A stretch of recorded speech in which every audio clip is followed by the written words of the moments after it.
welcome everyone to our final panel of the day.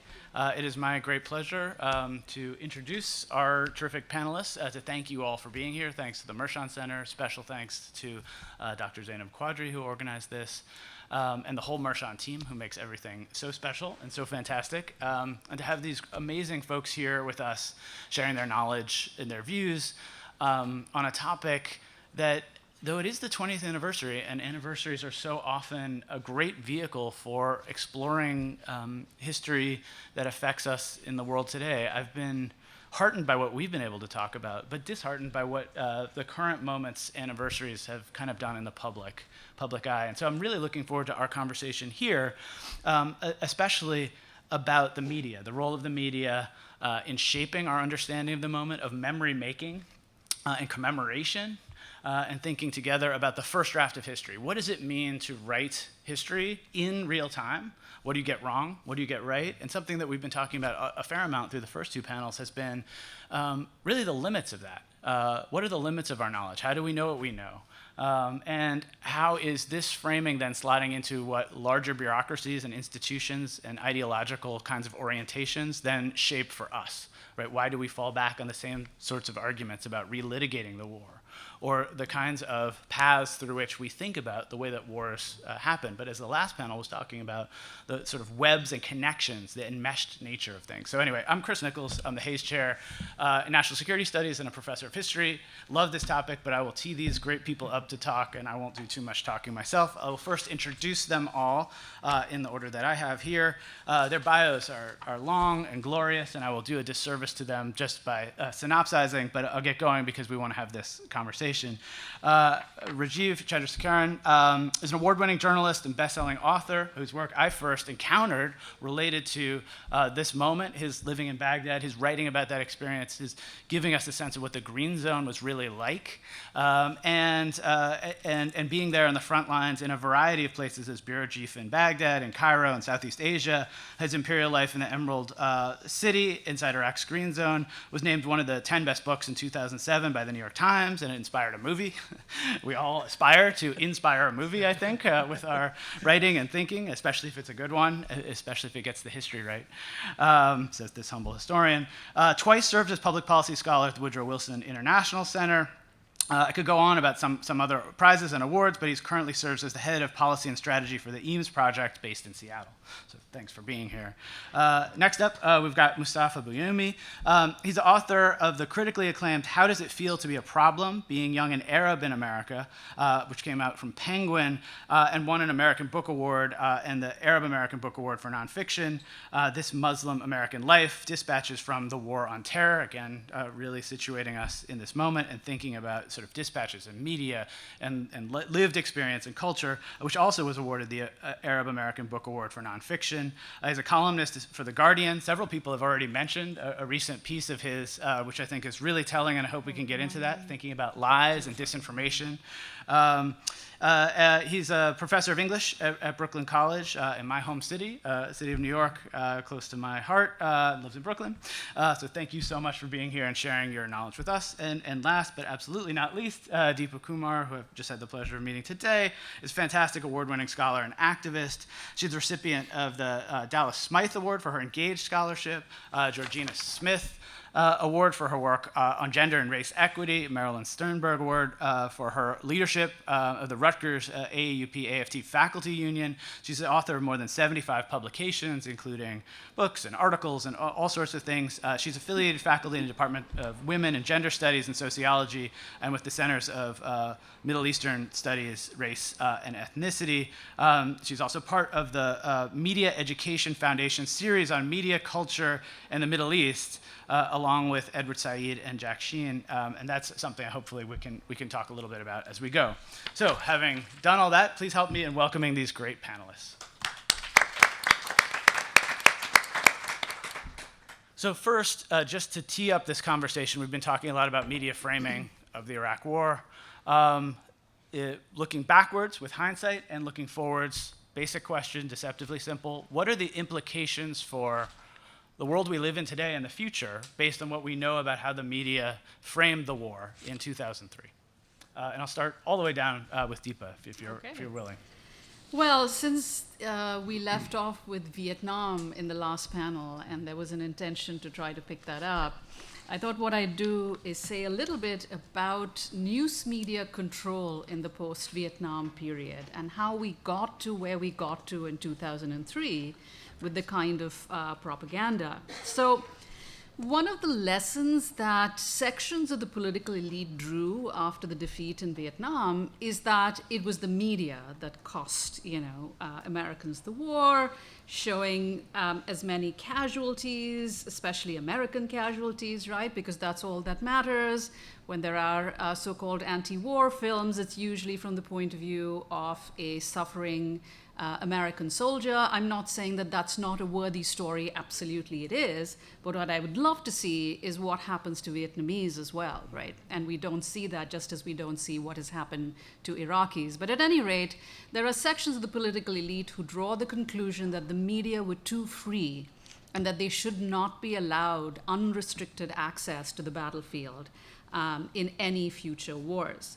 So over a period of about a decade, a trial and error method was used to try to control the media in order to get the right kind of story. So Grenada, US intervention in Grenada in 1983, essentially journalists were kept out of this war. There was a virtual media blackout and only a small number of trusted reporters literally called up in the last minute and taken to cover the issue. Needless to say, there was massive protest about this. You can't, at least in a democracy, declare a war and then prevent journalists from actually covering it. So, okay, fast forward to 1989, Panama, and this is how then Secretary of Defense Dick Cheney put it. He wanted to create a Washington-based pool because he believed that the media were a problem.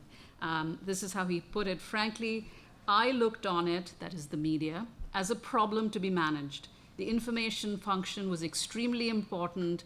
I did not have a lot of confidence that I could leave it to the press, okay? And so 89 happens, and some very trusted journalists are taken to Panama, and the story that they want is the story that actually comes out. So all that is in the lead up to the 1991 Gulf War. And again, there's massive control of the movements of journalists. They are only taken to certain places with military minders, and they're fed all the information through government news footage, right? All of the bombs falling and so on and so forth. And people who are old enough to remember, there was this story about smart bombs and how there were no casualties, etc. Never mind, of course, that smart bombs were only 7% of the total bombs, and of that, 70% actually missed. Not so smart after all. So you put all that together, and we come to 2003, and now we have a new strategy, which is embedment, right? So now, yes, we're going to allow even more reporters to go and cover the Iraq war, but the only way you can go is to be with a soldier, live with them, eat with them, sleep in the same area, and so on. Is it any surprise that they would then cover the Iraq war from the point of view of US soldiers, right? They were literally in bed with each other.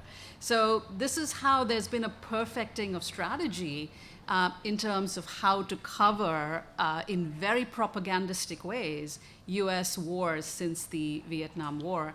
And so the last thing I'll say is that in order for this to be successful, unembedded, right, independent journalists were basically told they would not be protected by the military. And that was pretty dangerous. In fact, there was an attack on the Palestine Hotel in Baghdad where all the unembedded journalists were. 2 Al Jazeera reporters were killed. And then later on in 2007, WikiLeaks released a video called Collateral Warfare, where they showed how 2 Reuters workers were killed by US police. So how do you control the story? You not only embed and you provide the footage, but you also make sure that no dissenting stories can be told, literally on the pain of death, right? And this is not even the firing of people like Peter Arnett and so forth.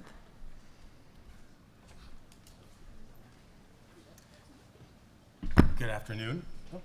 And I want to also thank Chris and Zainab and the Mershon Center for the invitation for me to be here and to talk to you about this very important topic, 20 years after Iraq, and especially in the media. I think we tend to think of the media, for obvious and historic reasons, as an institution that is in search of the truth.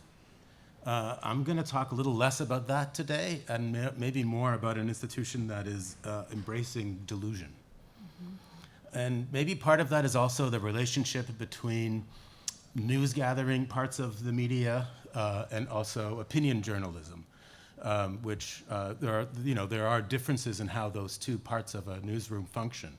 But I think what's also, and I'm somebody who comes from the scholarly world, but is slowly kind of migrating into the journalistic world as well. And so I've actually operated both on the opinion side. I do more opinion journalism than news gathering, though I have done some reported stories as well. And I also think, though, that what's happening these days is that barrier between the two gets more and more fuzzy. It's also the way in which news is promulgated in our era, and what we understand to be truth and what we understand not to be true. And so I think all of that plays a role in how the lead up to the war in Iraq happened, and also how we understand the war in Iraq 20 years later. So let me look at a couple of opinion pieces that came out 20 years later after the war. And I think you'll see what I mean when I say delusion. Here, this is a tweet that summarizes an article by Richard Haas, who is the head of the Council on Foreign Relations, right? And in his tweet, he wrote an opinion piece for Project Syndicate. In his summary of the piece for Twitter, and I'm just giving you the tweet because to save us some time, he says, "The US government and my boss at the time, Colin Powell, did not lie about WMD. The word lie involves intent. There was no intent. We got it wrong. We misinterpreted intelligence and assumed Saddam was hiding WMD when he was hiding his lack of WMD. Oh my God.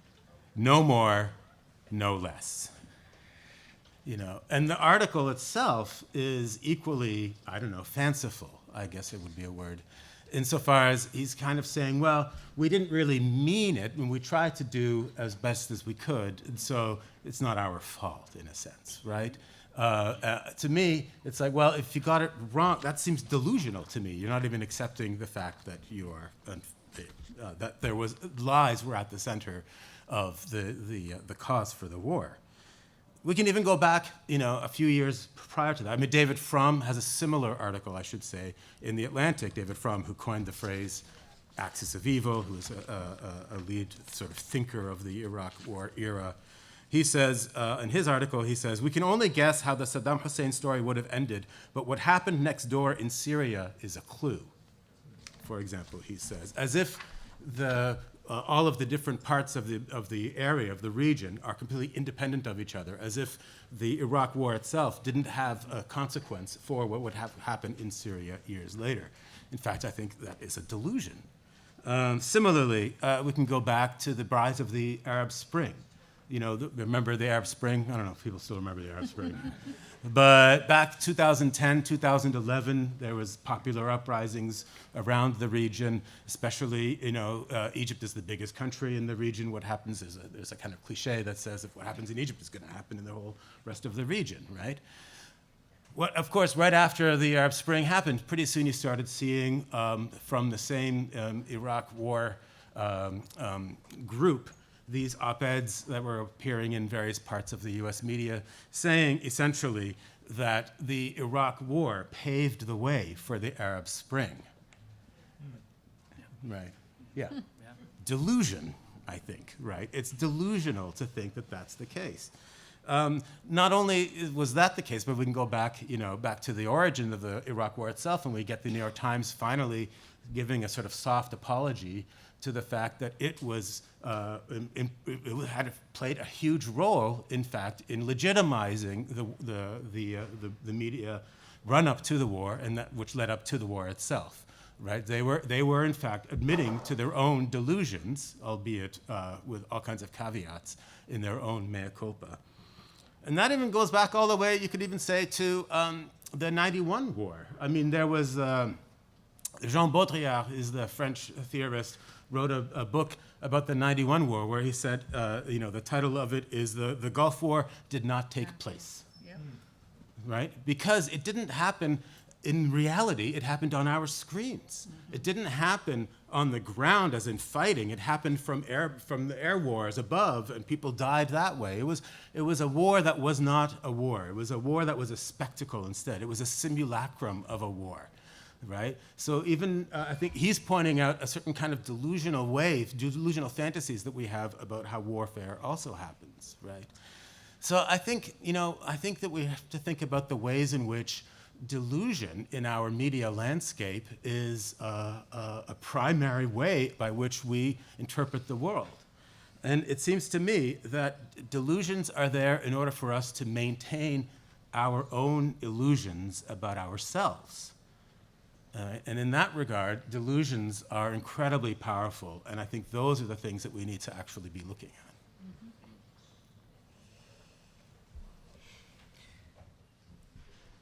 I suppose as the former journalist, it's going to fall to me to be a little bit of a defender of the media this afternoon. And let me start out by saying, while I'll make a few statements in defense, I'm not coming from a position, not by a country mile, that the coverage, particularly the coverage in the run-up to the war, was what we in a free society deserve from the Fourth Estate. I'll give you a few caveats. I spent the better part of the 6 months in the run-up to March 2003 living in Baghdad, one of fewer than a dozen Americans who were admitted in by the Saddam government. And that's when I really experienced true control of my activities as a journalist. Everywhere I went had to be authorized by the Ministry of Information. I was tailed by the Mukhabarat as I traveled through the city. I'd return the day the statue was pulled down in an unembedded capacity, lived there in a rented house in what, even though I'd write a book about the green zone, what the folks in the green zone would call the red zone. I lived on the other side of the Tigris River. And I view that first year in some ways as a bit of a golden age of journalism in a wartime capacity. I was not subjected to any restrictions. I could go literally wherever I wanted to go, depending on my own personal level of risk and the risk that I wanted to put my Iraqi compatriots who were in the car with me in. Back then you could go and feel like you were talking to all sides in trying to get a particular story. You could talk to affected Iraqis. You could talk to religious figures. You could times talk to insurgents, which I did in Fallujah and Ramadi on multiple occasions. You could drive up to combat outposts and interview U.S. troops. At no point in the more than 200 stories I filed in that first year to the Washington Post was any of my reporting ever censored or in any way dialed back because of what I was trying to convey to an audience back home. I realized that wasn't the case with every news organization, but I'm just going to relate my own personal experience. I think much of what looks to us from some remove as perhaps, conspiracy or at times, I think there is some delusion, but I think part of also what passes at times for what might be interpreted as delusion is simply ignorance and a lack of deep understanding of a region, a lack of resourcing. I was fortunate in my ability to be able to have the resources I needed to cover the country the time period I did. I recognized that others who came in in the press corps, particularly those from television networks, that would parachute in, didn't have a sense of the country, its people, the dynamics on the ground, and were overly deferential in conveying accounts from official sources as opposed to doing what we're supposed to do out there, which is to check the claims made by those in power. So I think, when I look back on, and I want to get to also what, at some point in this conversation here, what the impact is on where we are today. But when I look back at that period, I can't make any excuses for the bulk of the coverage in the run-up to the war. The few brave reporters, including the folks from Knight Ridder and Walter Pincus, my erstwhile colleague at the Post, who asked those tough questions, advanced alternate theories, found their stories at times, buried inside when coverage that was, parroting the administration line, at times too unquestioningly, made the front pages. I'd argue, though, beyond WMD, there was a whole host of other things that journalists should have been looking at, including asking tougher questions about what's the plan after U.S. forces arrived that never were properly fleshed out, or if done in a very cursory way.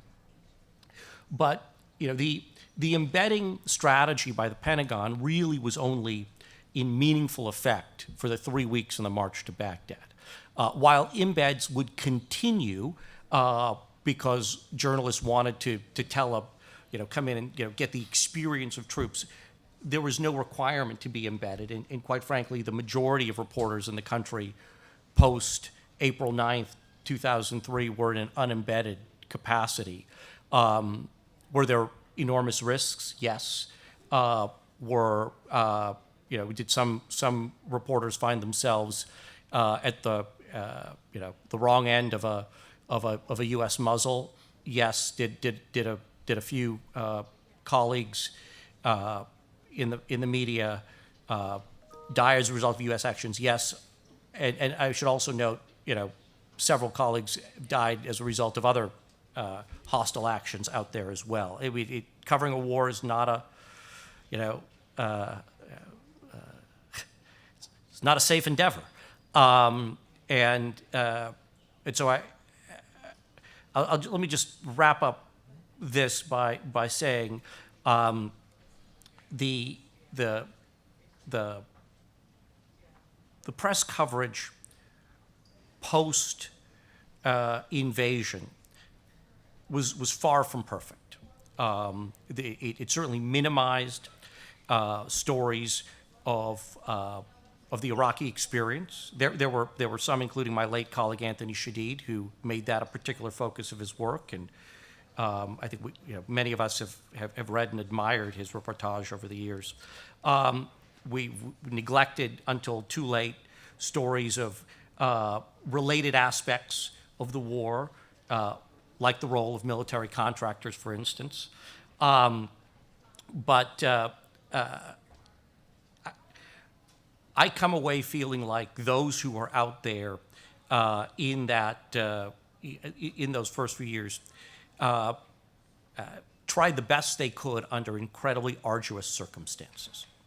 I know that I'm throwing something out there that everyone's going to react to, but I'll leave it at that. Doesn't seem too overly bold, but we'll see what others have to say.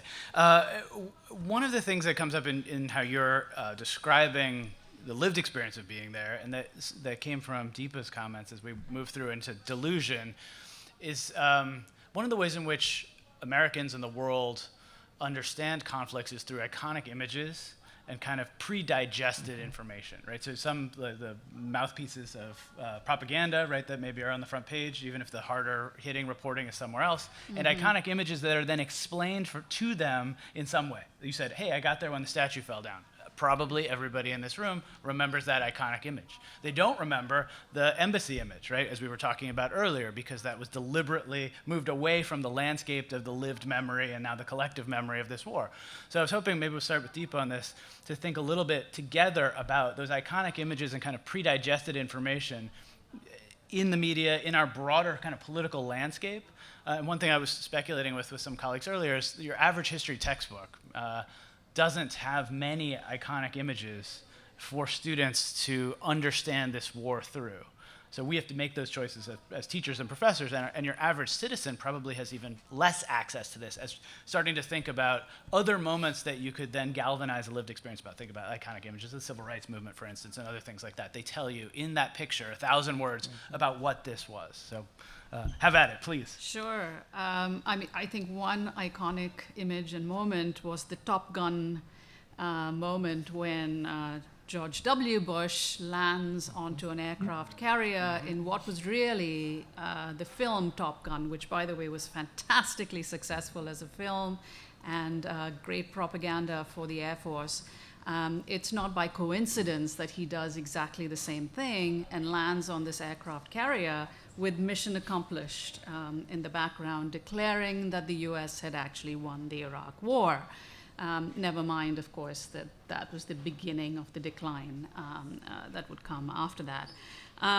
But in retelling stories, right, in retelling history, there's a way in which those images can stick and stay on, and one can skip over the fantastic defeat that actually came after it, right? Because you have these images that linger in a way that people who weren't born or didn't live through those moments only see that, and sort of, that becomes a way to retell the story. But I do want to actually also, for a second, go back to the theme of this conference, which is shock and awe, and say a few words about that.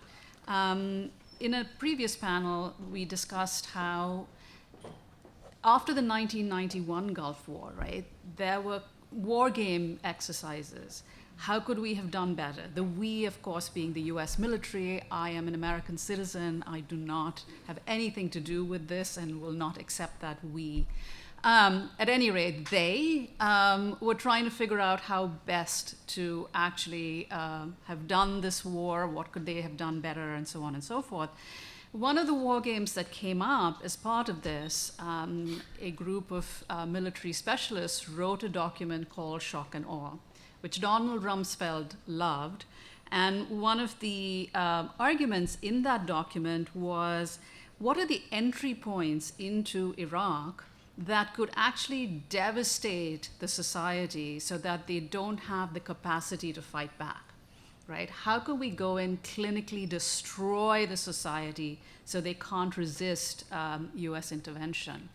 And that's actually what happened. Again, from the point of view of an unembedded journalist, Naomi Klein, who was there in Baghdad, the way she describes it in the first few days of Shock and Awe is that what happened in some ways was like the practices of torture that were developed in the early Cold War era, where there's a sensory overload, right?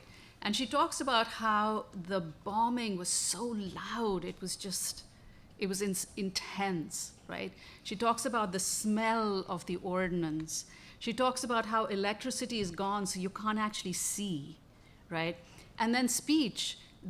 People didn't have access to phones, so there was no communication. You couldn't find out what was happening to your neighbors, your friends, your family.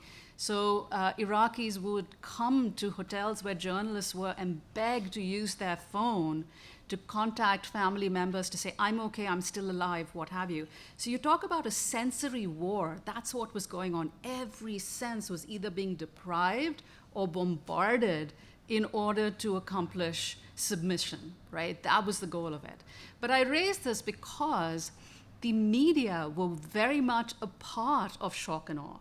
The media were to be enlisted in this war in order to convey a particular kind of narrative, right? These are the same people, the folks who drew the lessons from Vietnam, who are now in charge and who believed that it was absolutely essential that no other story get out.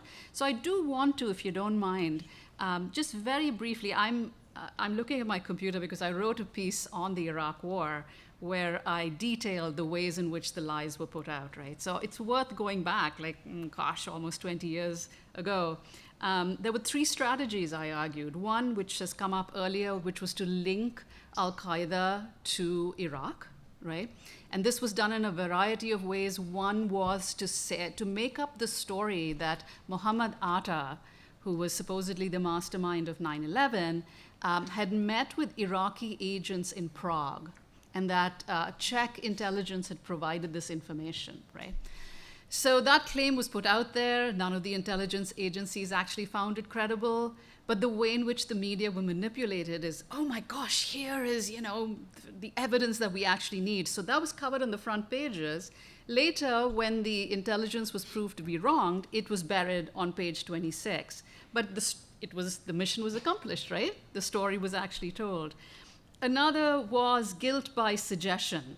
So it was not the case that, people would say, yes, Al-Qaeda and Saddam Hussein jointly did this together. But by using Saddam Hussein and Al-Qaeda in the same sentence, that kind of connection was made. So here's Rami again. I suppose that at some moment, it may make sense to discuss the evidence of Al-Qaeda in Iraq publicly.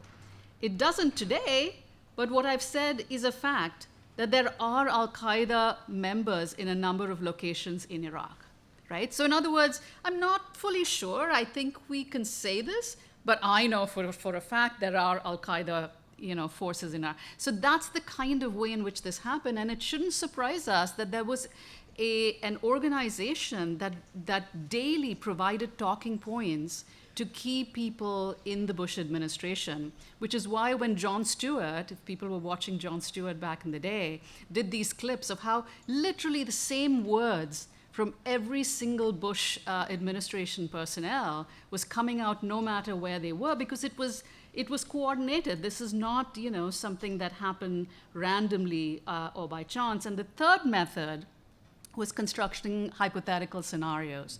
What if weapons of mass destruction fall into the hands of Al-Qaeda? So the manufacture of fear was, very much a part of the story. And this is why, as Moustafa said earlier, when the New York Times does a mea culpa, it acknowledges that everything that seemed newsworthy and that was going to lead to, more attention to the newspaper or to whatever, if it bleeds, it leads, right? That would go on the front page, and evidence to the contrary would get buried deep inside the article, inside the newspaper.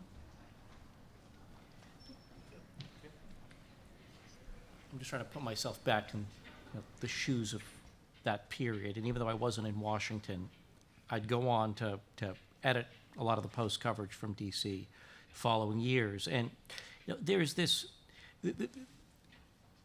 I accept everything you're saying. I think part of this problem here is it's easy to fault the media, and media deserves a lot of blame, but the root cause of this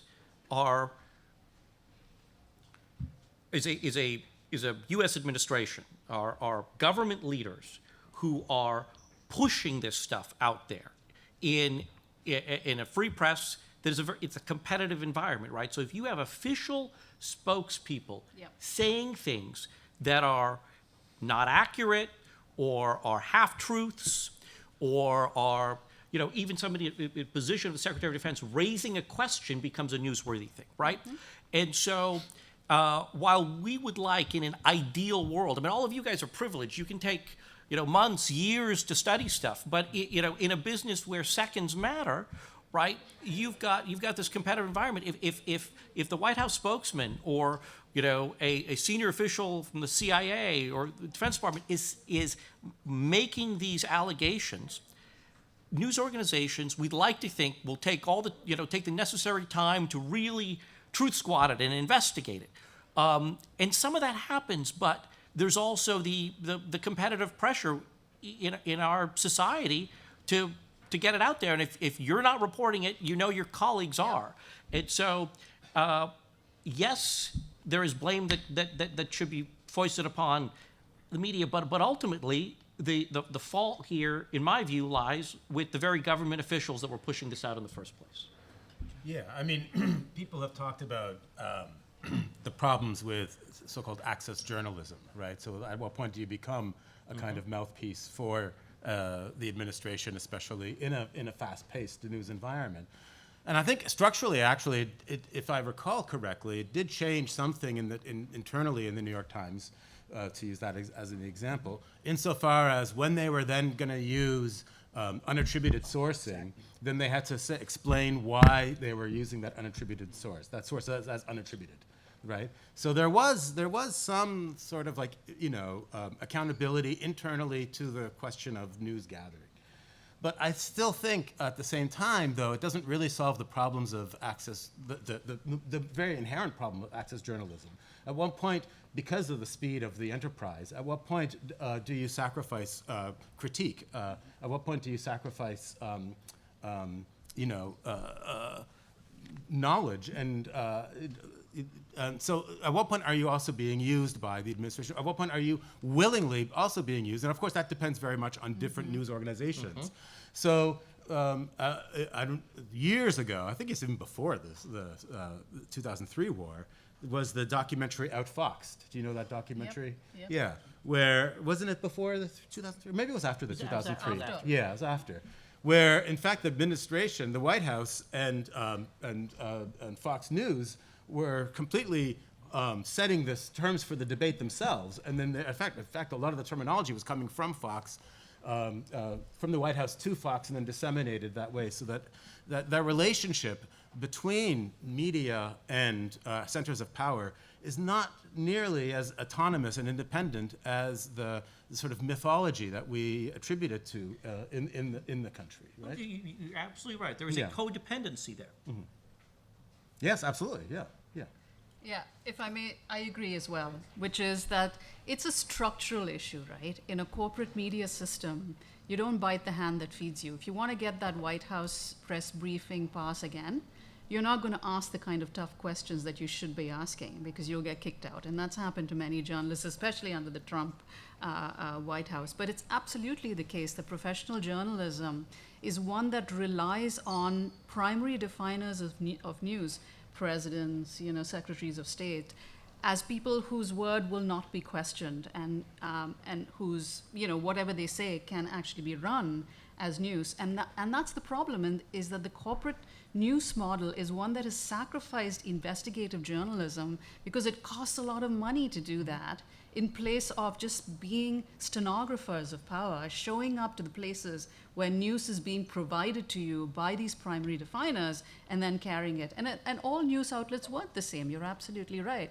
CNN actually agreed to a military monitor to check every story before they aired a story. That was not true of the Washington Post. So I don't think we should paint everyone with one brushstroke. But when you say corporate media, I mean, what's the alternative? There is public media. Their resources are quite limited. I mean, I love national, and truth be told, National Public Radio only receives a small portion of its funding from the government, despite what people think. I'd argue that the New York Times, the Washington Post, some of these other large news organizations have done probably more investigative reporting than, as much as I love ProPublica and others, those models are still not truly scalable. And what worries me when I think that today compared to 20 years ago are as the entire business model around media, be it broadcast media, be it print media, radio media, has all cratered. And in large part because of the rise of social media. The resources that existed 20 years ago don't exist today. If we were to go to war again, what news organizations would be able to devote to coverage here, there, in investigative capacity, be a fraction of what it was 20 years ago. And this is where I think Moustafa's point is absolutely right, that the Iraq War starts the post-truth era, because I actually have, again, in this same article, how PBS, which was running BBC, saw a 30% increase in viewership in the first few weeks of the Iraq War.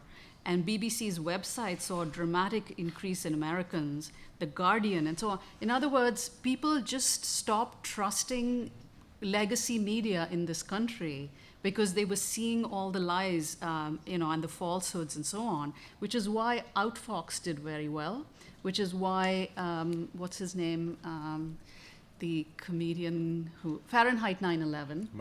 Michael Moore does very well, and so on. So the trust in legacy media is really shattered at this moment, and for a while it goes to other legacy media across the pond, but it's since broken down into QAnon and other sources. But that's in some ways the bigger consequence of all of this, right? It's not the yes, there was a lack of trust in people on the political left, and yes, people were enamored by a Michael Moore documentary, or an increase in PBS viewership, which I should note was from a very low base, a 60% increase. So we were still de minimis when you think about the broader Fox viewership. But I think this breakdown in trust, while initially occurring on the left in 2003, 2004, 2005, over time, the greater consequence has been the breakdown in trust of people on the political right.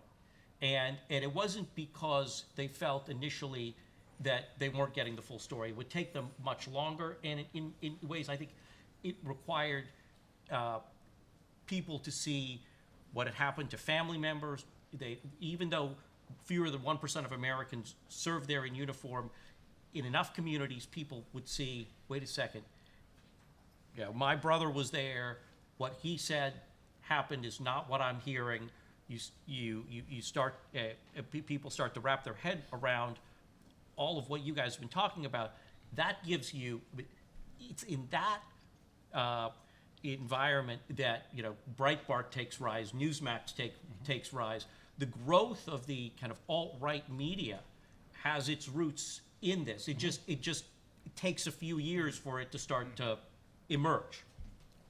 Let's dive into that some more. So Moustafa, you were called out on this claim and argument that we've got the left turning against mainstream media at first. This is Rajiv's point, and then we see this legacy into a right criticism. And in fact, we could also add kind of silo monochannel media as well, right? Not consuming that other more less palatable media. So just to be pretty specific about it, what are the media legacies of the Iraq War? Yeah, I think that. And maybe we could add too, U.S., but also worldwide. Well, that's exactly what I was just thinking about too. Yeah. Was I think that we get the breakdown of sort of large-scale broadcast media or large, and into the very small narrowcasting of media messaging. Happening at the same time with the rise of social media as well. Everybody can become an expert immediately, and news becomes much more ideologically oriented globally, so that you get to a point where the rise of Islamophobia, for example, becomes a global phenomenon to the point where you get someone like Anders Breivik, writing a manifesto that is borrowing from all of these other very right-wing news sources as if they're all legitimate news sources, that they all have the same sort of web presence as every other news source. It's very difficult. It becomes very difficult to be able to judge. I mean, we teach students now, how do you judge between the difference between something that is a legitimate news source versus an illegitimate news source? All of that, I think, has broken down in the same era. And it may be that part of it is coeval. Part of it is happening all at the same time. It might not be that one causes the other, but they do definitely feed off of each other. And I think that's an important element to understand. And I think it's one that is actually, at the same time, feeding off of the resentments and militarization of American society, the pullback from social programs, the pullback from basic health care, or the continuing pullback from basic health care in this country. All of that continues to fuel this, also a kind of resentment, I think, of losing a sense of privilege in the country if you're coming from previously privileged portions of the country. And so you get people like Catherine Belew writing her book about the rise of the right related to the Vietnam War and in the United States. And then you can easily understand how, with the increasing militarization of the United States and the return of the veterans and the kind of breakdown of a news landscape, of a truth landscape within news, all of it feeds the same ecosphere that we're talking about. And I think it's an extremely dangerous place, because where can you go to actually talk about this without just talking to people who all agree with you? And that's exactly who we have right here, I think, probably, for the most part, in this room.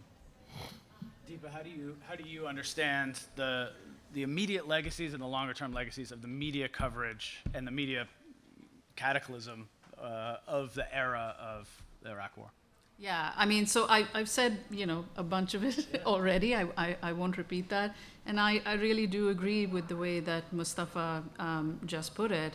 And I do think that it's important not just to look at the Iraq moment was one moment, right, where the credibility of the mainstream media was shattered. But you got to put that in the context of the neoliberal era, where class polarization has been massive in this country, right? The Occupy Wall Street movement had the slogan, the 99% and the 1%. And that's the left reflection of class polarization in the neoliberal era, right? But the right has successfully been able to tell a different kind of story, generated by Islamophobia, generated by fear of brown terrorists, generated by fear of brown immigrants from the southern border, right? All of this, and I do think that the Obama election, right, when Obama comes to power, that is another important moment to fuel the far right and their conspiracy theories and their resentments, particularly white resentments around how well, black people are doing and so on. And a pivotal sort of turning point, both in the US and around the world, is the so-called Ground Zero Mosque controversy, right? Where there was a proposed community center that was going to be built a couple of blocks away from the former World Trade Center, and the global far right comes and lands in New York to actually try to make this a flashpoint. Of course, many of us organized against it. There were more of us at it than them, and they moved on. But the studies that have been done by who tracks hate groups? Remind me. Southern Poverty Law Center. Thank you. Found a threefold increase in neo-Nazi, white supremacist, and Islamophobic groups after that. And that's the context in which Trump could now peddle his conspiracy theories about Obama being a Muslim, about birtherism, Fox amplifying that, and so on. So there's the economic context, there is the Iraq moment, there's racisms, there's white resentment, there's there's all of that comes together in a certain kind of way that leads to QAnon and the absolutely ridiculous conspiracy theories that so many people accept as true. I mean, I think there's also, if I may, there's another point that actually nobody talks about, I think, but because it came and went quickly in the early 2000s, maybe later 2000s. And that was the whole Dubai ports scandal phenomenon. I don't know if you remember that. And because, it was the government, there was the port, I think it was in New York, New Jersey, right? Yeah. If I'm not mistaken. It was the port. A couple different ports around the country. Yeah. Dubai Ports World. And they were going to be, the controlling share was going to be bought by this company called Dubai Ports World. And the Bush administration was actually fine with it. And then suddenly there was this massive popular opposition to it because the Bush administration had spent years telling us we have to be scared of Muslims. Yeah.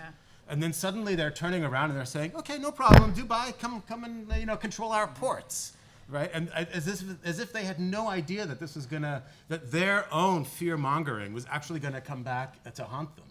And that's where their messaging gets lost, and that's where the public trust also just immediately evaporates at the same time, at least for a certain portion of the population.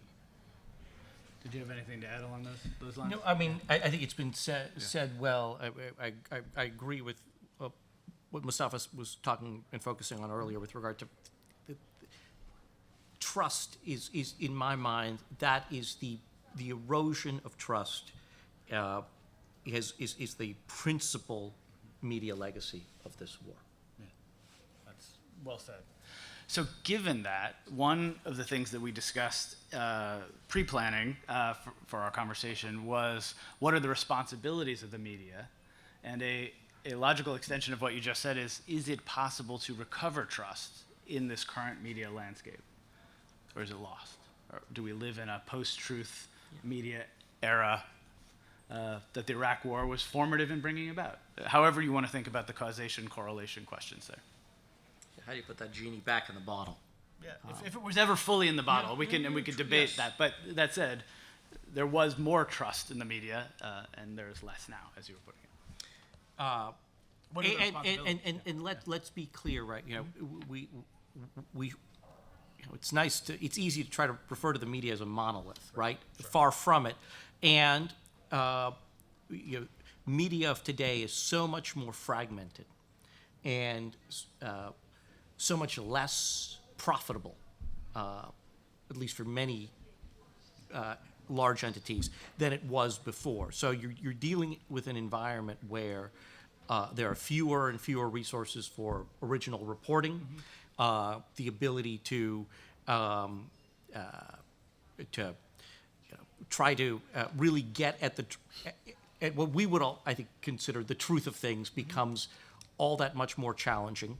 And the noise. So you have that fragmentation, and then you just have the noise out there, right? Any idiot can put anything up on social media, and a surprising number of idiots actually have a lot of followership and gain traction, and misinformation can spread. Now let's add AI to this. Let's add what you can do to videos and put the Pope in a puffy white jacket and do all sorts of things, and all of a sudden you're left to wonder, wait a second, is this this image, is this really something that happened? Is this video really something that happened? My worry is that it's going to get worse from here, not better, and that the best we can hope to do is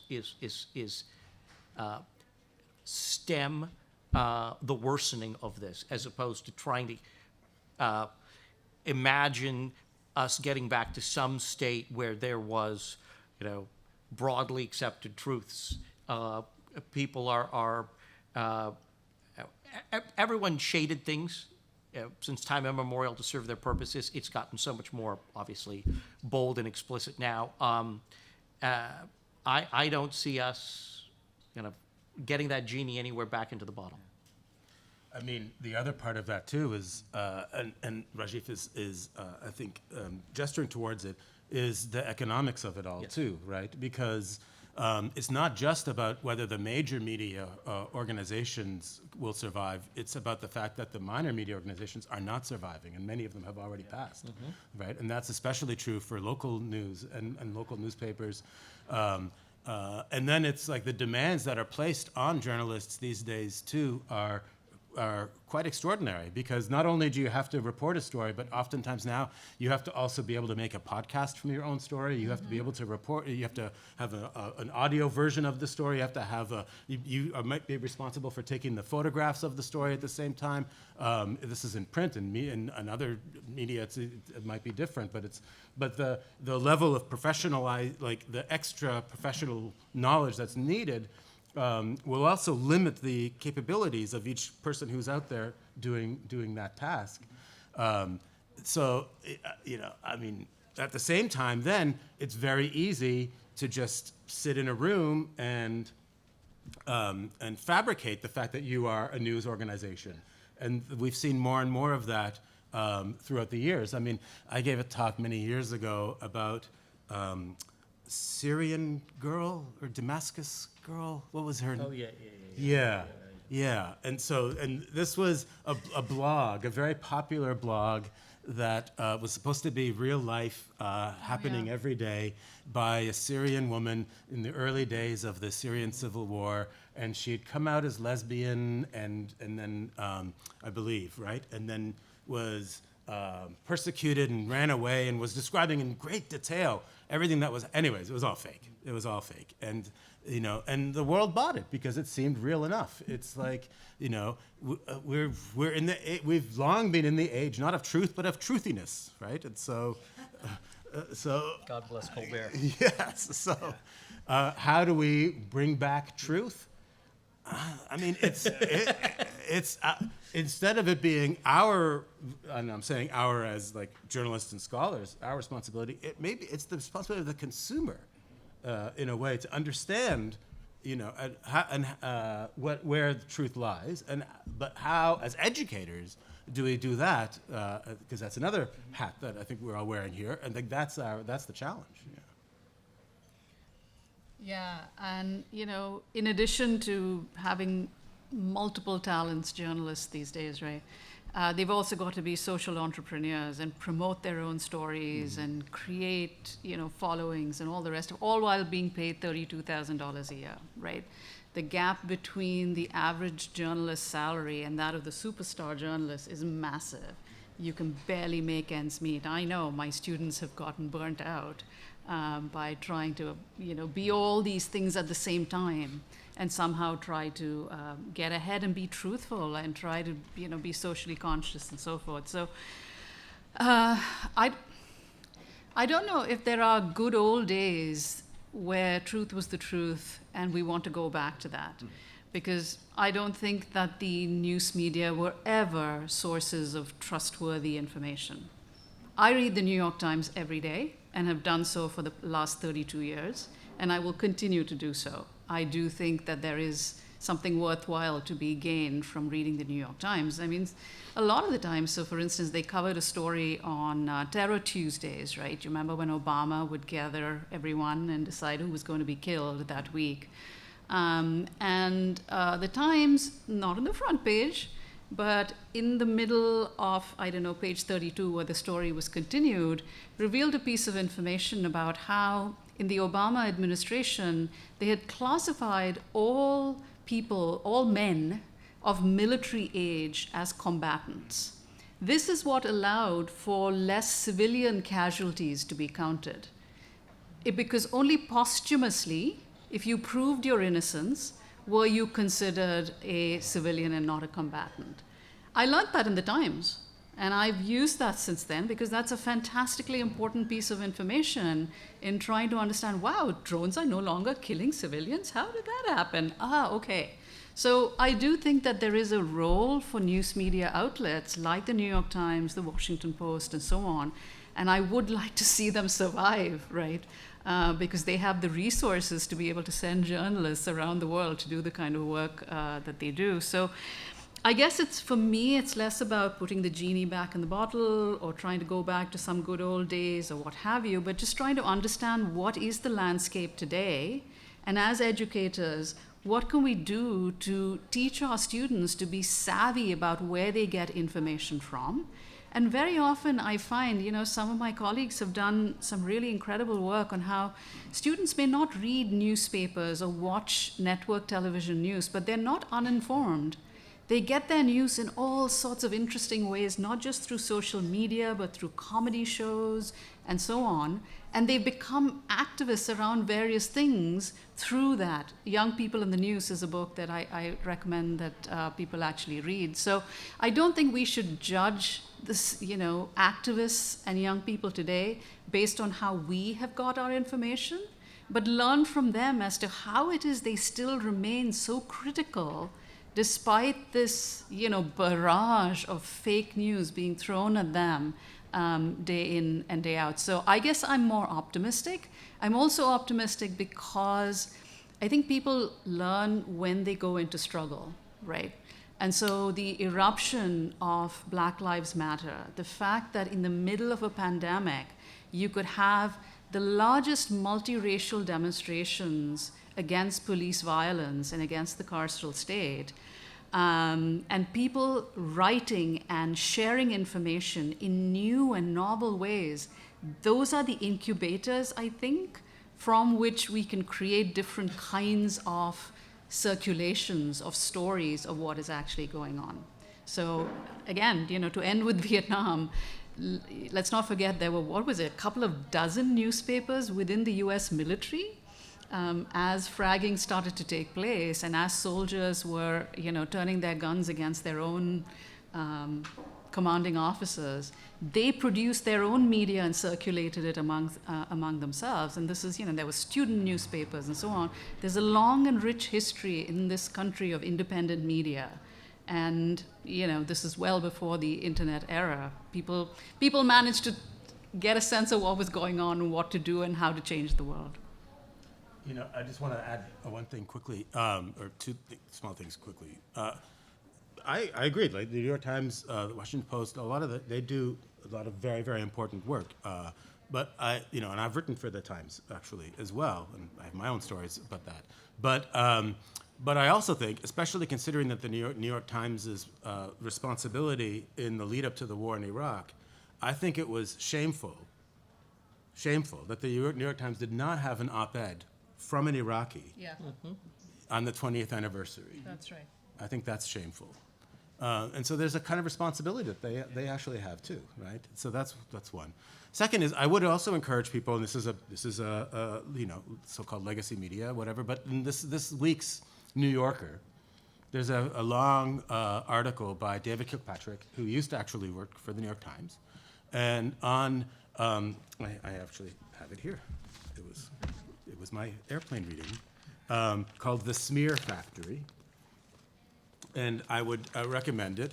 And it's basically how the article alleges that that through these private intelligence firms that were contracted by the UAE, people's lives and reputations were throughout Europe were ruined because of the false association that was made with them being members of the Muslim Brotherhood. And a lot of that was done through manipulating things like Wikipedia pages, writing articles on fake news sites that would get recirculated as real news sites and then recirculated again, all like directed through these various private intelligence firms based mostly in the article in Switzerland. And so, we have like all kinds of real world consequences to what we're reading on the web, and I think that we really need to reckon with that level of it still. Well, we're about at the time where we will have you all asking questions, and as you ponder a first question, I wanted to push us to think about the fact that we're living through the writing of a first draft of the history of a war right now, a war in Europe, a war in which the U.S. is involved. There are more wars and conflicts around the world. We could spend all day talking about this, but I'm talking about the war in Ukraine. What do you think about the current coverage of our current war, the first draft of that conflict? And are there perhaps some comparisons that we could make here as we're reflecting on the 20th anniversary of the coverage and framing of the Iraq War? And do you know that the seventh largest military contingent that was part of the coalition of the willing in 2003 to go into Iraq was Ukraine? Ukrainian, yeah. Yeah, so Ukraine. just want to put that out there. Rajiv, what do you think? You were there writing the first draft, and are there comparisons to make to what we're seeing in our current moment, writing a first draft? Well, the most significant comparison is that there is no comparison. The coverage of military activities in Ukraine, and particularly Russian atrocities, is quite frankly, when you get beyond the pages of the New York Times and the Washington Post and the Wall Street Journal, which only a small percentage of Americans were reading. And when you consider other news sources, television, radio, and let's say the most important news source is actually, people's Facebook feeds. Right? It's de minimis on there, right? This is a war that's happening, and Americans aren't paying attention. And so what's the consequence of it? Well, the consequence is, right, you can have not just Donald Trump, but Ron DeSantis and, a goodly number of House Republicans now saying, well, we should step back from support of Ukraine. Now, if Americans believe that, the defense of Ukraine is important to prevent, Russian hegemony in Europe and to protect NATO, which we have an Article 5 commitment to do, we're in a world where the public is just not paying attention to this, and then in that vacuum come domestic political leaders who shape opinion on this. And I don't want to argue whether we should be isolationist or not, but the debate about the future in Ukraine it becomes much different. It in some ways is unprecedented because there's the level of awareness, engagement among the American people is shockingly low.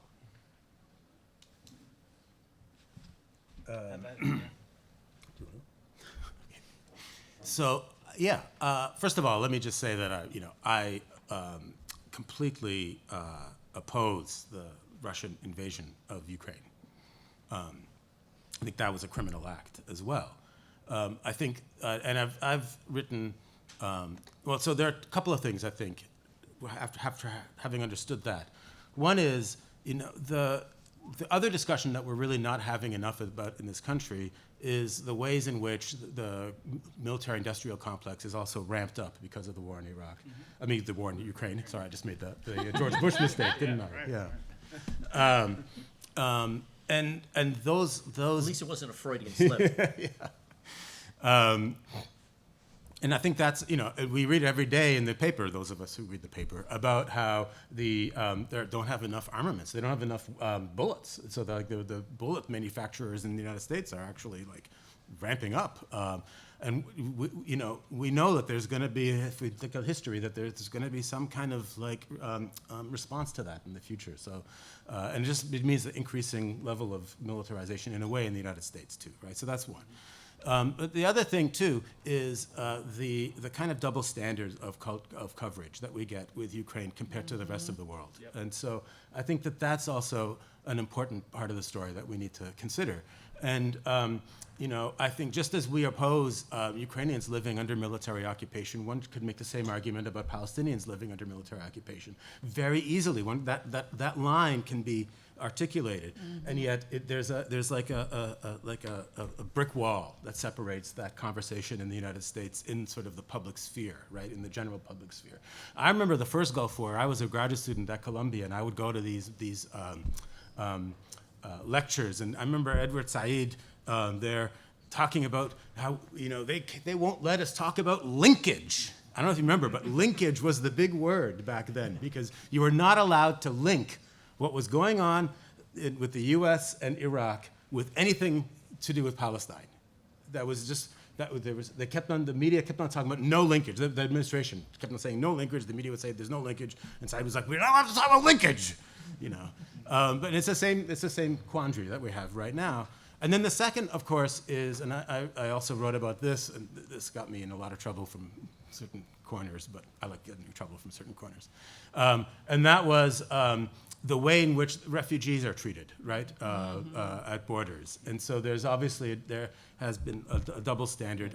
We see that both in the coverage and in the receiving countries. And so I think that that's an important part of the conversation as well. Yeah, just to pick up on what you said and linking it to the previous thread, I do think that intellectuals should get into more trouble actually, because we have a responsibility to write op-eds, to do more than just our research papers, to have initiatives like the cost of war projects or what have you, and earn the wrath of the right where necessary. Because this is one of the few institutions, the academy, where you can actually, especially if you have tenure, where you can actually write whatever it is that you think is accurate and truthful and publish it in spaces. And I think we have a responsibility to do that. And it's not easy. I have faced death threats, kidnapping threats, rape threats, and some of them all in one, right? I've had to go to the campus police and ask for protection, and sometimes not leave my house for days on end because my address, may have been doxed, et cetera, but it is a price well worth paying, because at least I know that I've spoken truth to power and suffered some minor inconveniences compared to what the victims of American imperialism actually experience, right? And so I want to actually end on that note, which is that I think that one of the contrasts between the coverage of Ukraine and the coverage in Iraq is the horrendous double standard around the victims, right? It's like the Ukrainians who are being killed. Of course it's awful. No one wants to see, innocent people being killed by Russian bombs and what have you. But there are ways in which you have these candid moments with journalists who are like, these are white people getting killed. This is not somebody in Syria or Iraq or whatever. These are people who look like us. This shouldn't be happening in the heart of Europe. And that has been one of the key sort of things that has really, really struck me. So I'll just say this, on the 20th anniversary of the Iraq War, we have to remember the Iraq War of 1991, the Iraq and the sanctions regime, the 2003 war, and everything that happened after that as genocide, right?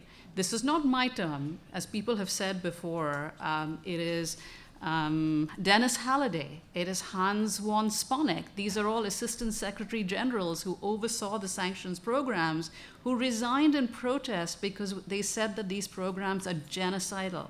What has happened to Iraq is nothing short of genocide, and we should use that language. And then to hear the first panel and talk about the foreclosed futures, to talk about the brain drain, to talk about cultural death, to say that Iraq will be uninhabitable after 2050, that is devastating. That is devastating. I mean, I don't know how Iraqi scholars like Zainab can talk about this and not scream and cry and shout at the same time at the annihilation of their society. So I think first and foremost, we have an obligation to stand in solidarity with our brothers and sisters in Iraq and in other countries that the US has attacked and destroyed, and then a responsibility to tell the story, not just in journal article publications that'll get us the next promotion, but in public sources, and take whatever trouble comes along with that. Thanks. And now we are ready to turn it over to you all, so please. How about over there? Rick.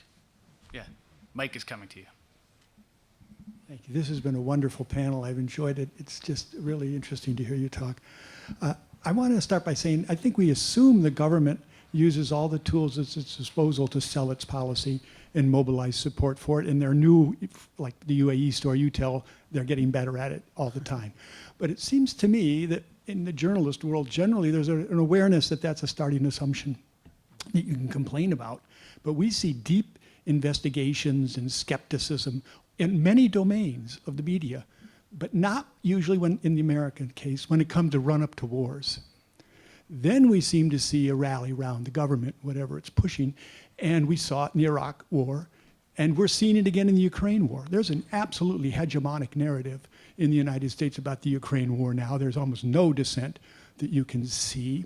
And I'll mention in a minute the few people who are some of the same critics of the Iraq war, like Chris Hedges. Yeah. But I want to ask you, because you're in that media. I'm an academic, I'm a scholar, but I see the role of editors and publishers, and I would like to hear you, because they have agency here. Right? They know they know the government's trying to manipulate the story. That's a given. And sometimes they're investigating deeply, and sometimes they're exploring it, and a lot of times they're not. And I wonder why not. And it seemed to me that it affects, in the run-up to the Iraq War, there were a group of academics, some of them quite prominent, like Bob Jervis at Columbia, Steve Walt, the dean at Harvard, took an ad out in the New York Times against the war in January of 2003. And the group of us, we all ran National Security Study Centers. There were about 25 of us. We had to pay $30,000 to get a quarter of a page. That day, the editor decided to run on the top fold, the whole half page, an article by Kenneth Pollock, very pro-war, right? And now he was CIA NSC, but he's also married to Andrea Koppel. He's the son-in-law of Ted Koppel, so I'll count him as journalist connected, okay? And then, of course, Tom Friedman every day. So there's an editorial decision to charge these academics 30 grand, which was not easy for us, and give the top hole, half above the fold, free to the pro-war argument. And then I watched careers of people, right? Judith Miller was embarrassed, but she was almost unique, right? It certainly didn't affect most of the rest. On the other side, Chris Hedges, who was bureau chief of the New York Times in the Middle East, his career was over, basically, by 2004 or 5. Because he came out in a very different position on the war, his stories became increasingly unpopular. He's now, of course, claiming that, he's being alleged, smear campaign, that he's either a Putin agent or an apologist for Putin, because he's starting to challenge, even in the slightest way, the absolutely hegemonic narrative that the media is now pushing on Ukraine war in the United States. And I agree with you very much. The interest level in the United States is kind of low. I've studied the attitudes in Europe, where there's much more division and much more controversy because the issue is more salient. But so my question, and it is a question, what is on the minds of editors and publishers? Is it, I've made up my mind which is the way to go, and I'm going to push the world in a positive direction, and I'm going to select stories that I'll use the power of my media to push the world in that direction, whichever direction that is my favorite one, to tell the story. This is a second consideration. Just tell the story. Let it unfold in whichever way it makes sense. And attract eyeballs so I can sell advertising and subscriptions. So when you're talking to editors, what is on their mind that is shaping the kind of decisions I've been trying to lay out here? Just to add an element to that, one question would be what's on the minds of editors, and then another, for those who study this, how do we study that? How do we know what we know about what's on the minds of editors? Well, maybe I'll start. I'm gonna speak from my personal experience, the Washington Post, and the people I worked with, environment I was in.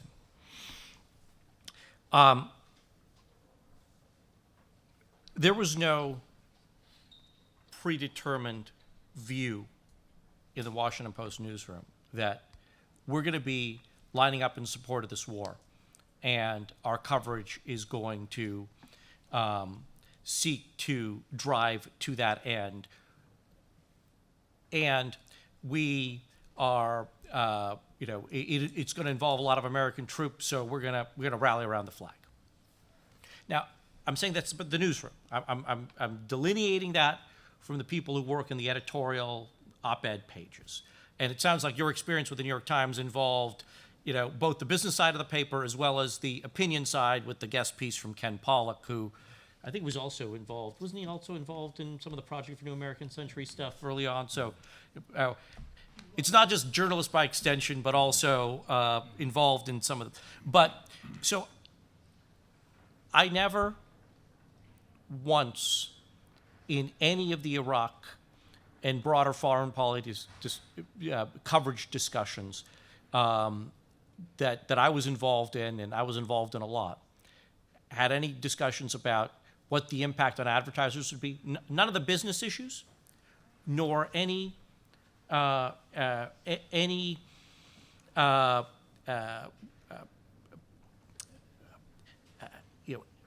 any sort of push or bias coming from those involved in editorials and opinion. I think where I see the issue is, unlike when journalists are trying to wrestle with claims made by government officials in other contexts, on the domestic context, or you take a political candidate who says, I'm really strong in this part of the state, right? There are ways that journalists can go out and easily verify what people are saying, people in power are saying in other contexts. When it comes to national security issues, particularly intelligence issues, right, yes, there are ways to try to assess claims that are being made. But when you have U.S. officials saying, we have intelligence that, and they tell you off the record it's based on, what we're getting from signals intelligence, what we're getting from human sources. There are things that journalists can do to try to corroborate, but the ability to corroborate in that space becomes much, much harder than in other contexts.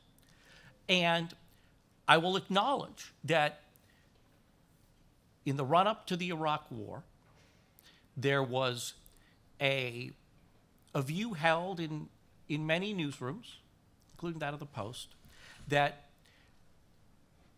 the intelligence itself was not something that was being politicized, that government officials who then are debating what to do about it, that becomes a political decision. But that, when intelligence officials are speaking about the intelligence, these people being in career positions in many cases, they're not shading it. And what we come out of that learning is that, actually, there was a lot of shading going on. There was a lot of, I'm not saying withholding, because a lot of this stuff isn't, never intended to be shared publicly, but the way that they were characterizing it was not accurate. And that was I think for many in the press corps, that was a bit of a hard lesson. But this space is so much more difficult. So that's going to feel like an imperfect answer. But getting back to the substance of your question, I never encountered somebody saying, "Look, this is the narrative that we need to push. Now let's push it." So they get you swept up in the same rally that the country's in. Yeah. It seems to me, because a few years later, the lush is off the rose, and they're hypercritical, say, in Iraq. Mm-hmm. Between, say, 2005 and 7, their internal fortitude returns, and they're very skeptical about government handouts. Well, I think the press learned a valuable lesson, right? But then once you get to, once the story moves from what people are trying to tell you from positions of power in Washington to what you can actually start to see what's playing out on the ground, right? And early on, I mean, I've had 2 a.m. satellite phone calls while in Baghdad from very senior members of the Bush administration yelling at me, saying, how dare you report this stuff? That's not what we're seeing. That's what I'm seeing with my own eyes. I mean, this is what's happening on the ground. That stopped after a while when they started to realize there was only so. And they kept trying, as best as they can to try to spin this, but their ability, the effect they were having was, decreased over time as journalists were able to do more work on the ground. I mean, I think you're right in part. That is to say, there are people who are involved in trying to spin a particular kind of story, and they will do that. So CNN, we know, agreed to run all its stories by an army monitor, but that was not true of other media outlets and so on. Two CBS reporters after the Iraq War got footage of all the destruction that happened, but they weren't allowed. The story was never run, right? So these kinds of decisions do get made. But I think that the larger part of the story is not a conspiracy, not, editors and journalists and so on saying, oh, we're hand in glove with the war effort, we're just going to be, propagandists for the war. I think, and this goes back to the question that the gentleman in the yellow asked earlier, which is, why is there so much faith in the military? Why is every war, I believe, why is every war covered as if the US is a force for good around the world? This is where ideology comes in. I think that the way that some scholars of journalism have put it is that the fish doesn't know that it's swimming in water. And there are certain assumptions about the goodness of, the American model, American exceptionalism, the shining hill on top, this shining city on top of the hill. All we do is, intervene around the world to bring democracy, to free people, and so on. And people believe that. I don't think that they, say, ooh, let me conspire. I know that this is not what's actually, no, they actually think that this is what's going on until they see otherwise and change their minds. And that happens in a whole host of situations. There's a great book called Into the Buzzsaw by Christina Borgensen, not just about war reporting, but about reporting in general, where journalists who believe that their job is to actually be the fourth estate go out and write critical stories about all sorts of powerful institutions and wind up getting fired. And they're like, what? I've just always been a decent journalist. I thought I could do this. And then they get fired, and it's like, okay, so these are the limits that no one ever tells us about, but a lot of the time people do internalize that if I cross this line, my job is in danger. So they self-censor. I think a lot of journalists are well-intentioned, but they know that it takes, and all of us do this, to survive in our jobs, there are certain lines we can and cannot cross. And, that's what winds up producing a certain kind of narrative. I saw a couple hands, so maybe we can compile 2 questions or something like that and deal with that. So I saw John back there and Osama up here. Okay, this may have been basically covered with Rick's question, but would you talk a little bit about the fact that in many cases the media is manipulated by the people rather than the other way around? We earlier today heard somebody say that they didn't want to do a report on how pollution is killing people in Iraq, but killing forests would sell. Their editor would buy that. And there's also a book recently about the rise of right-wing radio under Rush Limbaugh and so forth. And they say basically the radio people weren't trying to get this. They had Rush Limbaugh out there who was a 3-time failed disc jockey. And he started spouting this, and then suddenly there was an audience, and they didn't know the audience was there. And this is AM radio. They were desperate for audiences, so they let him go. And Limbaugh himself said that. I didn't create this audience. They created me in many respects. So how much does it bottom up rather than the other way around, trying to people know what they want more or less, and the media tries to give it to them? I think Catherine had a hand up as well. Okay, we'll compile 3 if you wouldn't mind bringing over the mic to Osama and Catherine. Mine's related.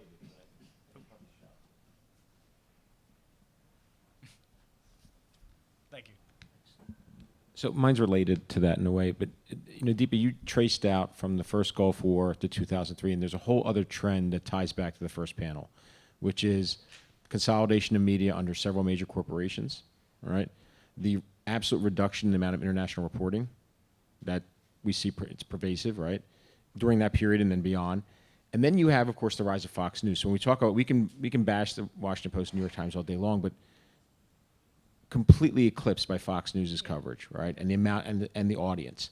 And then how much that was tied into a narrative cycle back where we see an op-ed by Kenneth Pollock or someone else. That person will appear on Fox News. It's then recycled either by the administration as proof, right?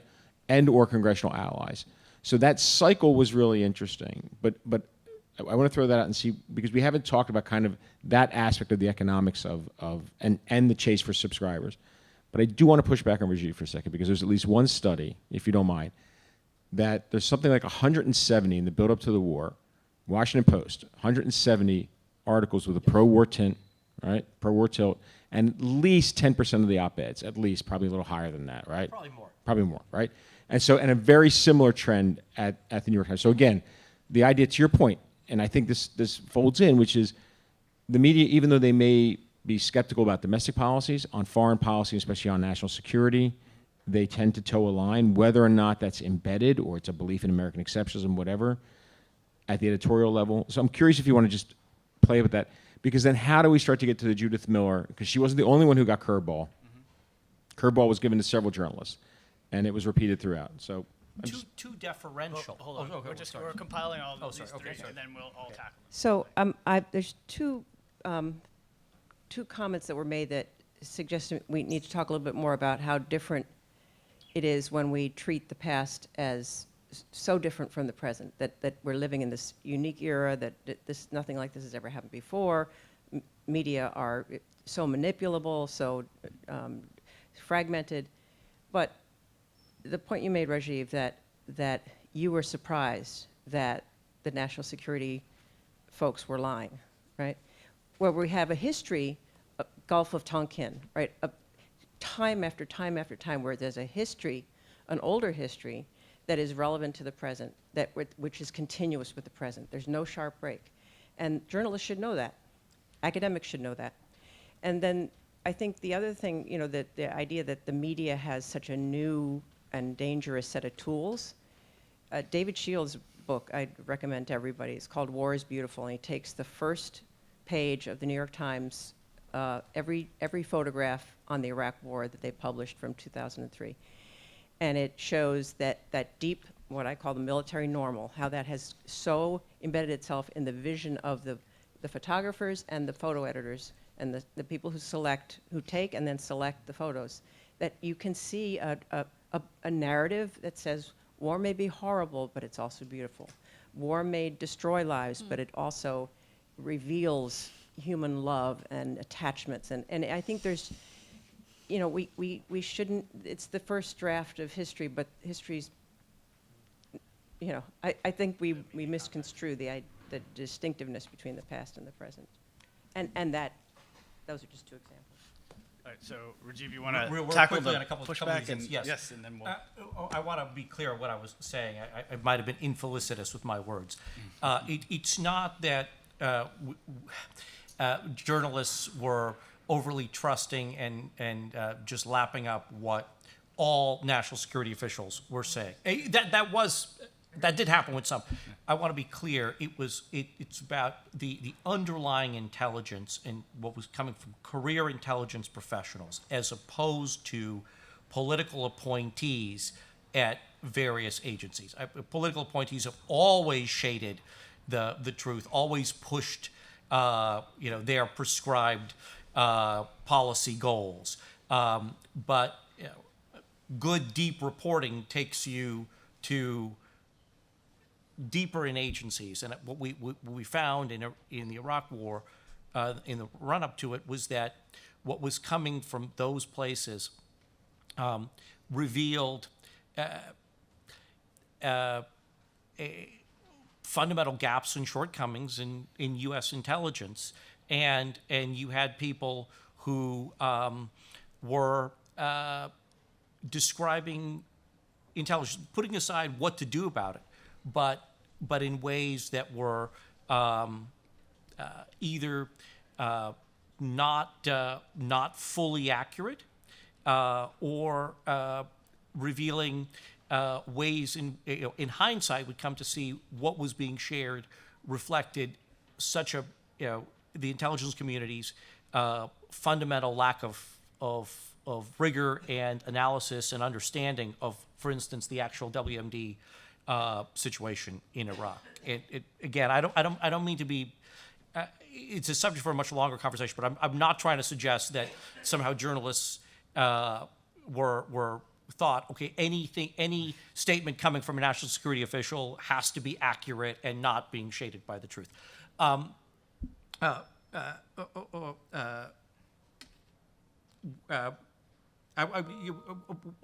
Osama, your point about sort of media consolidation, the bottom-up question that the gentleman in the yellow jacket was asking, I have a one-word answer on that, and that is the rise of social media. I think, this echo chamber, the Fox, but yes, I think that was I think it's worthy of, yes, that is definitely a phenomenon. But I think the bigger issue today is that for all that consolidation, large news organizations are not the predominant way most people are learning about things in this country, and it is bottom up, because if people aren't clicking on it, the Facebook algorithms aren't displaying it, and so it's very much of a what travels is what resonates with people, and often it's stuff that's biased, that's playing to the extremes, and there's been plenty of studies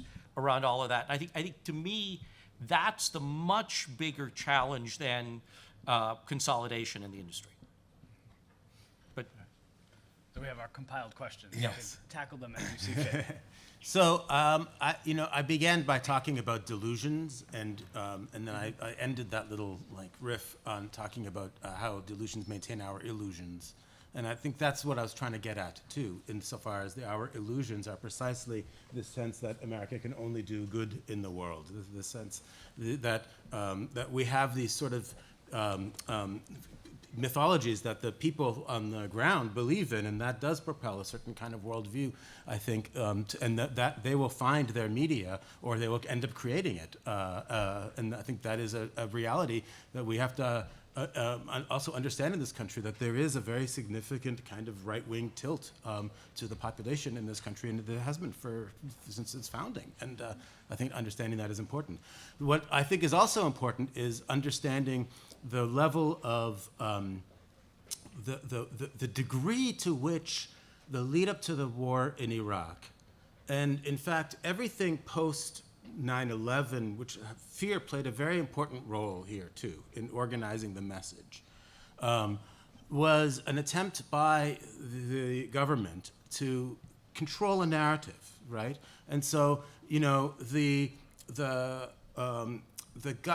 government was able to get a statement that Al-Qaeda and Saddam Hussein were connected because they, excuse my French, they fucking tortured somebody for it, right? That's right. They tortured Ibn Sheikh al-Libi until he gave them what they wanted to hear. Right? And then that never, of course, came out until later, even though he had recanted that before the war had begun. And in Guantanamo. And actually, I went to Guantanamo last year. I've been working on Guantanamo stuff. I just filed another story on Guantanamo. And one of the interesting things about Guantanamo, too, is that still to this day, in the cases that are being heard by the military commissions in Guantanamo, they're still arguing over discovery questions, right? And still to this day, the U.S. government was still desperately trying to control the narrative, because they know that there could be legal accountability if some of those stories come out in Guantanamo. Part of which actually is what's being litigated. What is being litigated in some of the military commissions right now is where the U.S. government got its information for the 9/11 Commission report. And basically, we see the 9/11 Commission, I think we did at least 10 years ago, as authoritative, right? That was, okay, this is the government telling us, actually, this is what happened. And I even purchased the graphic edition of the 9/11 Commission. I taught it as well. Even the Looming Tower and all of these other stories and books and all have a really important foothold. And anyways, in Guantanamo, that's being litigated because they will say, the defense attorneys will tell you, that a lot of that stuff is also, a lot of the information is garnered purely by torture and is completely subject to, it's not necessarily true. We have the attempt from the government to maintain the narrative from the moment of 9/11 until today is exhaustive, right? And all it's been able to do, actually, is fracture the narrative beyond anybody's control at this point. So I'll come back to the consolidation. So the 1997 Telecommunications Act, right, basically allowed media companies to buy one another, to gobble one another, so that today we have something like 6 media corporations that own practically everything, right?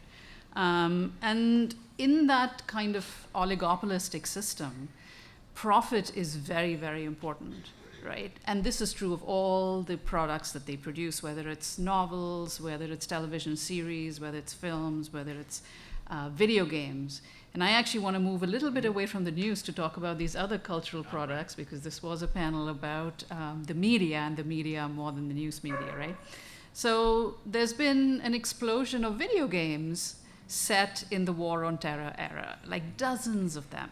I just compiled the ones on Iraq, and the very first one is called Desert Storm. It was produced in 2002.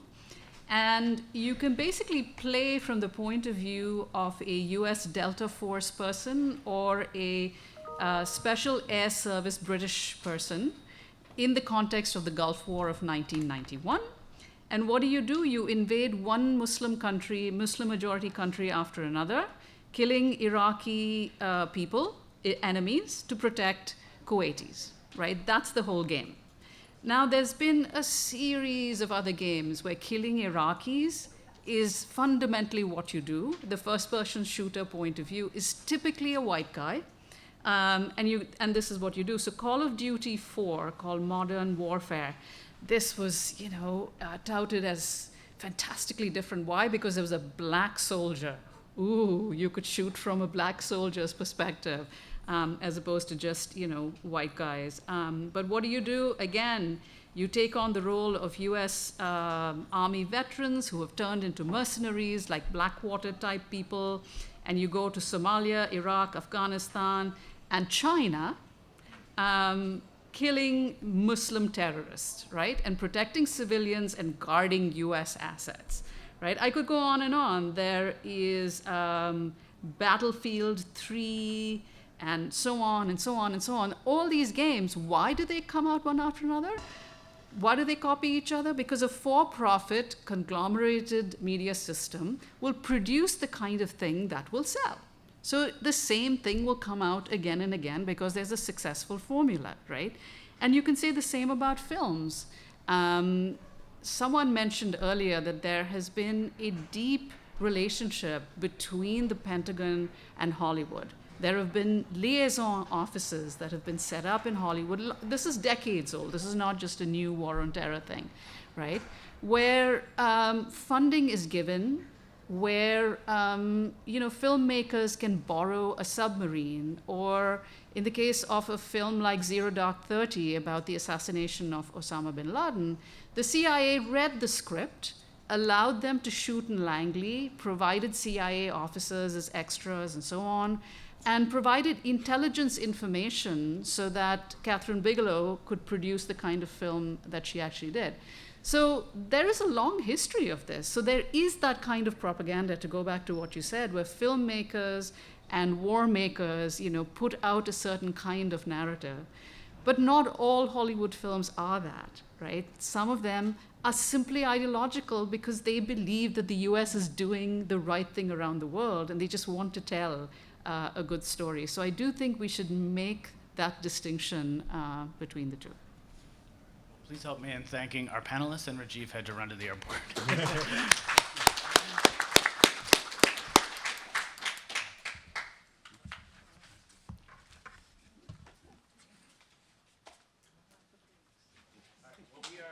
About done. I have the pleasure of saying a few closing remarks and then letting Zainab have the last word. So one of the things I thought of trying to synthesize some of our fantastic panels today was to begin with the unfolding tragedy since 2003, which our first panel did, in foreclosed futures, environmental degradation, and thinking from an Iraqi perspective and centering Iraqi voices. And of course, so I thought that was a beautiful way to begin, important and tragic and sad, and something that we haven't heard as much in the very American-centric ways in which the media has been covering this anniversary. So it's a very Mershon kind of thing as well, to de-center the American narrative. I thought one of the comments that came up earlier, I think it was yours, Catherine, on epistemological kind of fog of 2003, but also that is still perplexingly with us, even in a room of people who've thought about this subject a lot, is something we need to grapple with. And as Zainab and I talked about sort of where to end, and this comes largely from her, I want to end with some questions that we posed in thinking about this moment, and one provisional historian's kind of provocation about that. So in thinking about this, we were thinking about, as she noted, historians having this so-called 30-year rule, not that we hold fast to it, but for seriously evaluating kind of politics and context. And so here we are 20 years after the US invasion of Baghdad, with lots of access to new knowledge, 12 years after the formal US withdrawal, in the same week that the authorization for the use of military force has now been rescinded after all this time. How can we begin situating the legacies of the Iraq War in US politics, culture, and memory, in cultural production, as we were just hearing about and thinking about the video games that frame the ideological mindsets of the next generation of people who will be fighting the American wars, most likely? And how can we do the same thing, situating those voices and those concepts and those practices in a global perspective, in an Iraqi perspective? Are there useful historical comparisons here, thinking as historians in this moment, from past wars and conflicts? And one of the things that I have studied the U.S. role in American empire in the late 19th century and the early 20th century.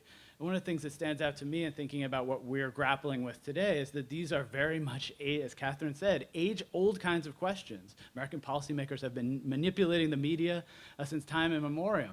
And from my perspective, in thinking about that moment, then thinking 20 years after each of the conflicts of the late 19th century and the early 20th century that the US was involved in, I often have argued to audiences, no one involved in the US annexations in 1898 and 1899 thought the US would still be holding the Philippines in 1946. The unintended consequences of interventions are myriad, omnipresent, and as bad as our first panel was laying out, and worse, if you think about it. And if you think 20 years out from 1898, 1899, the US was involved in another world war, the First World War in Europe, right? And 20 years after the US's intervention in that conflict, as an associated power, not as a formal ally, which is really important in thinking about how the US engages with the world, as the US rethought its role in those two prior conflicts, many policymakers and a lot of citizens thought about both of those wars as being unjust. Here we are 20 years after this conflict. We have very little of that thinking, but one thing that we do have, and this has come up a little bit, is the very opposite of what policymakers said in 1898 and 1899, the splendid little war, as John Hay, soon-to-be Secretary of State, called that conflict. Now we have this restraint block, right? We have a whole lot of folks at the Quincy Institute and other folks who are pushing back against forever wars, as they call it. You did have that again in the 1930s. They took a turn, a xenophobic turn, an isolationist turn, an anti-Semitic turn. You know, the most well-known block of those folks is the America First Committee, another group that I've worked on. So it's interesting to think through the ways the US has intervened and what counter-pressure has looked like, what anti-war activism has looked like. And I'd sort of end, one thing we have not talked a lot about, which is interesting in a vast array of literatures, is empire.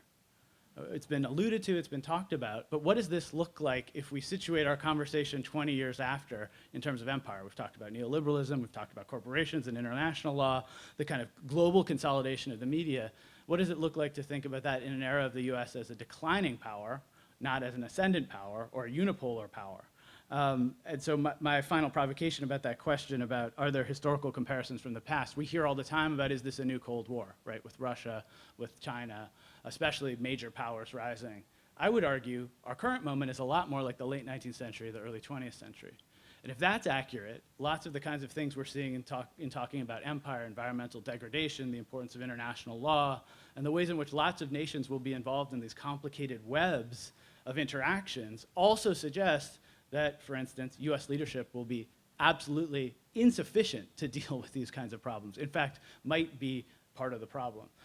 So now I want to give it to our noble leader in this conversation, Zainab Quadri.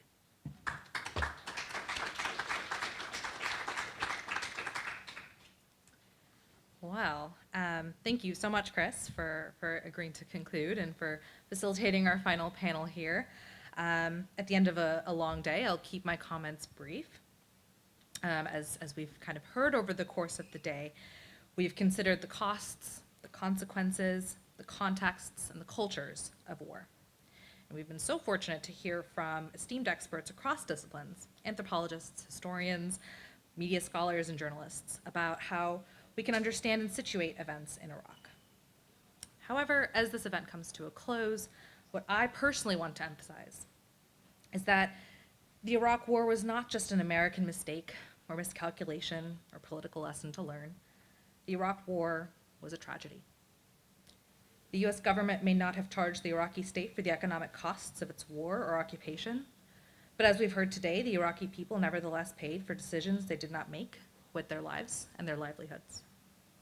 So as we move forward and begin to write the second, third, and fourth drafts of history, it is my hope that in our minds and in our analyses, we continue to center that legacy. So I want to thank you all for coming. Thanks again to our wonderful panelists and to our audience in person and on Zoom. Thank you so much.